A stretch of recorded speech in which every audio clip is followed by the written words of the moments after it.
The moment Aja Wilson learned she had been removed from Team USA, the entire league felt the shift. It wasn't a quiet disappointment or a calm doorstep conversation. It was an eruption that spread quickly. People inside the Aces organization described her reaction as immediate, loud, and impossible to ignore, the kind of emotional blast that never stays contained. Standing at the center of that storm unexpectedly was Caitlin Clark. Clark hadn't said a word about Team USA and hadn't pushed for a roster spot yet. The name Wilson assumed she would overshadow had been chosen in her place, and the sight of Clark's invitation triggered everything Wilson had been holding back. This tense moment never centered around basketball alone. It wasn't the sting of a roster cut or frustration with coaches. It became the point where a rivalry Wilson tried to dismiss had finally caught up with her, fueled by years of subtle digs, interview jabs, and dismissive lines that only made the fire burn hotter. Her outburst didn't come from shock. It came from the realization that the spotlight she believed belonged to her had shifted, and it wasn't coming back. Before the roster announcement hit the public, people close to the Team USA program already sensed that Wilson's position was fragile. Their evaluation wasn't based on highlight reels, domestic awards, or WNBA dominance. It focused on how each player performed under strict FIBA rules, where officials rarely call soft contact and physical play is the expectation. Under those conditions, Wilson's greatest WNBA strength turned into her biggest weakness. Her scoring relied heavily on drawing fouls, selling contact, and taking over games at the free throw line. That approach disappears overseas. FIBA referees expect players to finish through bumps and hand checks, not rely on whistles. The moment those rules kicked in, Wilson's efficiency collapsed. Drives that normally sent her to the line resulted in nothing. Physical defenders forced her off her spots. Her rhythm vanished. Coaches weren't studying how she performed in Las Vegas. They evaluated how she held up against Spain, Serbia, and Australia teams that shrugged off her domestic resume. Clark, however, had a completely different toolkit. Her game didn't depend on calls, favorable officiating, or soft coverage. Her deep range, tight footwork, quick read and react decisions, and willingness to score from anywhere translated instantly. A FIBA referee can't whistle away a 30-footer. They can't erase a quick-release jumper. They can't neutralize basketball IQ. When Team USA stacked the two evaluations side by side, the contrast became undeniable. Wilson needed specific conditions to succeed, but Clark succeeded regardless of the environment. That performance gap was only the beginning. During film reviews, Team USA coaches noticed something that kept reappearing. Every scouting report included the same pointed concern: Aja Wilson's game collapsed when the whistle stopped. In the WNBA, she lived at the free throw line. Nearly every drive ended with contact, an exaggerated finish, and a referee signaling a foul. FIBA officials refused to reward that style. They allowed defenders to stay physical, and the moment that happened, Wilson's scoring didn't just dip, it cratered. Possessions she typically turned into easy points shifted into rushed floaters, awkward mid-range attempts, and contested shots she couldn't separate from. Her comfort zone vanished because the foundation of her game-drawing fouls held no value internationally. Meanwhile, Clark played as if she belonged to a separate category of basketball entirely. Deep threes don't rely on officiating. Step-backs aren't affected by bumps. Footwork creates separation without inviting contact. Her release happened too quickly to be disrupted. Coaches also noticed her consistency. Regardless of whether the game was physical, fast, slow, or tightly officiated, her production stayed the same. She didn't adjust to the environment because her game was already suited for global competition. By the time the evaluations wrapped, the Team USA staff didn't see two equal stars. They saw one adaptable world-level scorer and one player whose production evaporated once referees stopped protecting her. That forced the program to acknowledge a far larger issue than a simple rivalry. Their concerns extended beyond the floor. For nearly 2 years, coaches tracked Wilson's interviews, vague remarks, and carefully crafted comments aimed toward Caitlin Clark without naming her. Each time Clark broke a record or dominated national coverage, Wilson's online activity followed the same pattern. She liked posts questioning Clark's ability, boosted comments praising real veterans, and posted vague messages about respect and earned recognition that landed at suspiciously convenient times. Fans viewed it as petty. Team USA saw a potential chemistry problem. Coaches examined every detail, every social post, every quote, every moment she made herself the center of a discussion that didn't involve her. A pattern emerged, one shaped by jealousy and insecurity from a player who believed the spotlight belonged exclusively to her. And that pattern, combined with the stark contrast in performance, left Team USA with only one choice. And then there was Clark, who never said a word.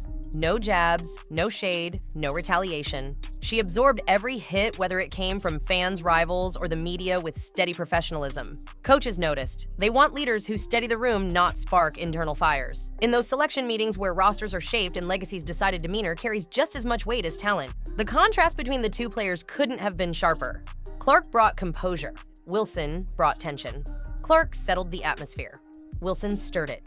By the end of evaluations, coaches understood they couldn't add a player who viewed the rising face of women's basketball as an adversary instead of a teammate. Everything shifted the moment the roster went public. When the Team USA selection pool dropped, Wilson didn't need to scroll. She saw the one name she never expected to appear above hers.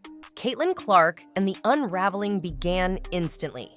Long before reporters formed opinions or fans filled comment sections, people inside the Aces facility already sensed the situation had turned into a disaster. Sources described her reaction as a prolonged emotional collapse, the kind you can't mask from teammates, staff, or anyone in the building. Shock didn't drive it.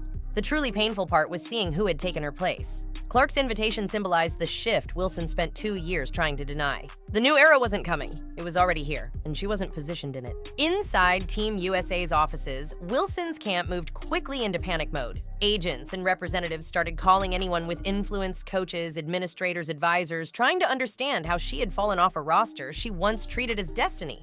Those conversations went nowhere because the staff had already committed to the direction they wanted. On the opposite side of the basketball world, Clark handled the moment with a completely different tone. No panic, no anger, no bitterness.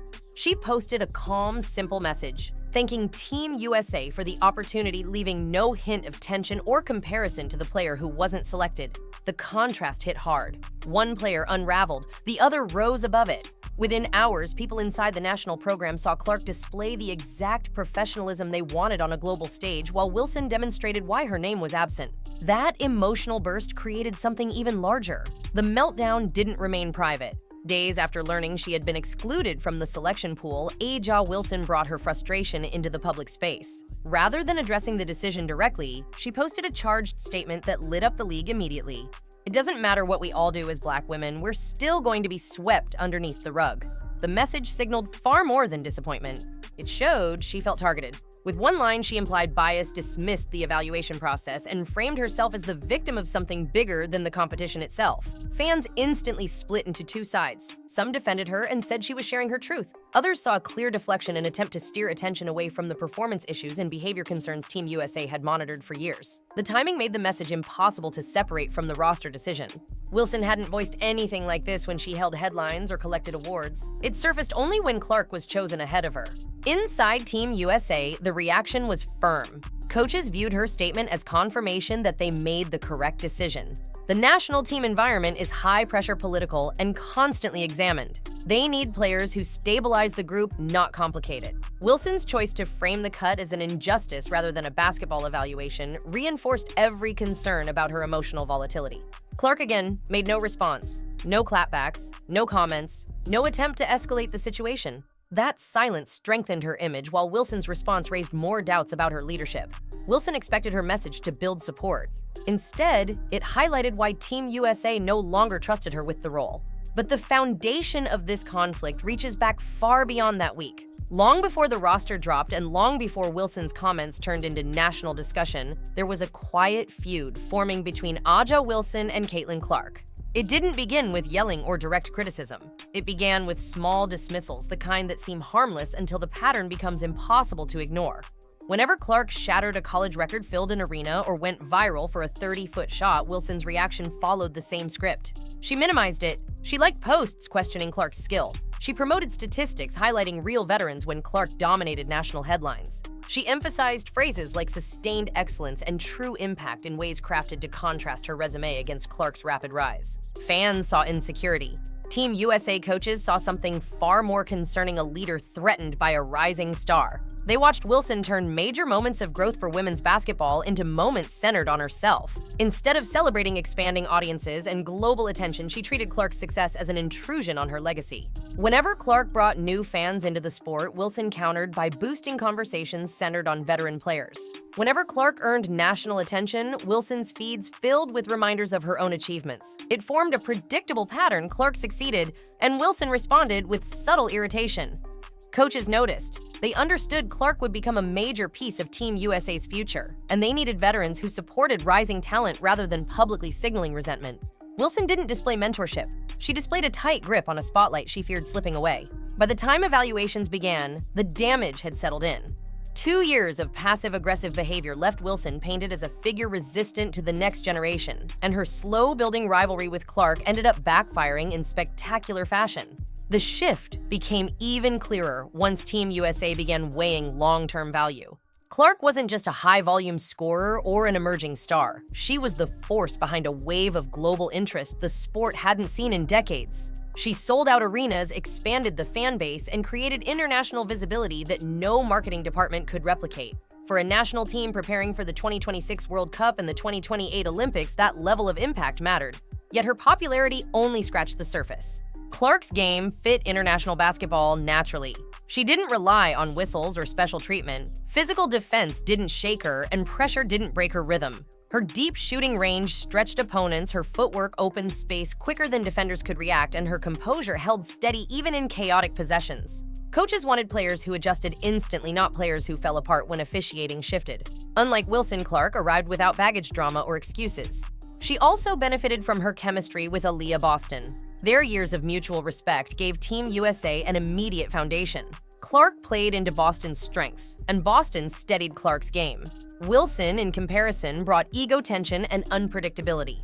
When the staff compared both players side by side, the path forward became clear. Clark represented upward momentum and unity. Wilson represented friction and volatility.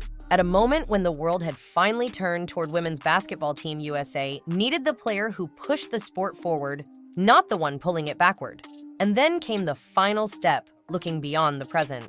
As the program shifted its focus toward the 2026 World Cup and 2028 Olympics, its priorities changed. The conversation wasn't about who held the longest resume or who had stacked the most WNBA awards. It turned toward building a core that could carry the next era of American basketball, and one name kept rising above every meeting and scouting session: Caitlin Clark. Team USA didn't view her as a simple roster addition. They saw her as the centerpiece, the player whose mentality, skill set, and global reach could define a generation. Her ability to adapt to international courts, handle global pressure, and elevate those around her made her the exact foundation they wanted. She represented momentum and the fresh energy the program needed. A'ja Wilson, however, shifted into a very different symbol, a cautionary one. Her talent was never questioned, but talent alone no longer carried the conversation. The modern stage demanded composure, professionalism, and the ability to unify. Wilson had been slipping in all three areas. Her outbursts, rivalry with Clark, and pattern of emotional responses exposed an instability the national team couldn't afford. At the highest level, volatility turns into a liability. By the time evaluations ended, the message inside the program was unmistakable. Clark wasn't just the better fit, she represented the future. She brought new fans, fresh excitement, and a renewed identity for Team USA. Wilson, once the face of the sport, found herself standing outside that future, watching a new era rise without her. And that leads to the underlying truth. A'ja Wilson's removal from Team USA didn't come from a single misstep or one emotional post. It formed through a 2-year decline rooted not in talent, but temperament. Each cryptic message, each dismissive remark, and each subtle jab at Clark chipped away at the foundation she believed was secure. When pressure finally mounted, the structure gave out. Clark never engaged in the noise. She didn't fight back online, didn't throw jabs in interviews, and never tried to defend herself publicly. She handled the rivalry the same way she handles defenders, with discipline, calmness, and consistency. While Wilson spiraled outward, Clark locked in. That contrast made Team USA's choice simple. The national program ultimately selected culture over chaos, leadership over ego, and a future built on unity rather than conflict. Clark embodied everything they wanted women's basketball to become. Wilson embodied everything they needed to move beyond. Now the responsibility shifts outward. Fans watching this saga unfold must decide whether Team USA made the right call by turning the page, or whether they set the stage for a rivalry ready to erupt on an even bigger scale.